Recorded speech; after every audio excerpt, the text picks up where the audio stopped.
ഞങ്ങളുടെ കമ്പനിയുടെ ഓണാഘോഷത്തിന് ഓണപ്പൂക്കളം ഇടാൻ വേണ്ടിയിട്ട് പൂക്കൾ ഒരുക്കുക കേട്ടോ ഇവർ. പൂക്കളത്തിൻ്റെ ഔട്ട്ലൈൻ ഏകദേശം തയ്യാറാക്കി വെച്ചിട്ടുണ്ട് സിജോ ജോസ്. അവനാണ് ഇതിൻ്റെ പ്ലാനെല്ലാം ആക്കിയത്. അപ്പം മേടിച്ചു കൊണ്ടുവന്ന പൂക്കൾ എല്ലാവരും ചേർന്നിട്ട് തയ്യാറാക്കി എടുക്കുകയാണ്. അപ്പോൾ ഈ പൂക്കളത്തിനൊരു പ്രത്യേകതയുണ്ട്. അത് ഇട്ട് കഴിയുമ്പോഴേ മനസ്സിലാവുള്ളൂ അത് എങ്ങനെയാണ് വരുന്നതെന്ന് ഞാൻ കാണിച്ചു തരാം. അപ്പോൾ നമ്മൾ മൊബൈൽ ടവറിൻ്റെ ടെക്നീഷ്യന്മാരായതുകൊണ്ട് നമ്മൾ ടൂൾസ് ഇല്ലാതെ, നമുക്ക് പണിയായുധങ്ങളൊന്നും ഇല്ലാതെ നമുക്കൊന്നും ചെയ്യാൻ പറ്റില്ലല്ലോ. അതുകൊണ്ട് പൂക്കളത്തിൻ്റെ നടുക്ക് തന്നെ ഒരു സ്ക്രൂ ഡ്രൈവറും സ്പാനറും വരച്ച് ചേർത്തിട്ടുണ്ട് കേട്ടോ. അത് സെൻറ്ററാക്കിയിട്ടാണ് ഈ പൂക്കളം തയ്യാറാക്കിയത്.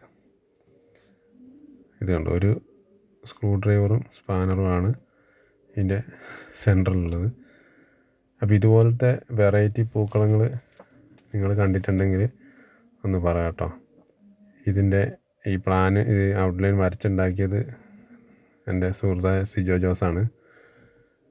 അപ്പോൾ പണിയൊക്കെ ഏകദേശം ഫിനിഷായി, പരിസരമെല്ലാം വൃത്തിയാക്കി.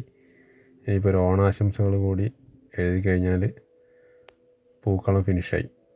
അപ്പോൾ ഇതുപോലെ വെറൈറ്റികളായിട്ടുള്ള ഓണപ്പൂക്കളം ഉണ്ടെങ്കിൽ നിങ്ങൾ ഒന്ന് കമൻറ്റ് ചെയ്യാം കേട്ടോ.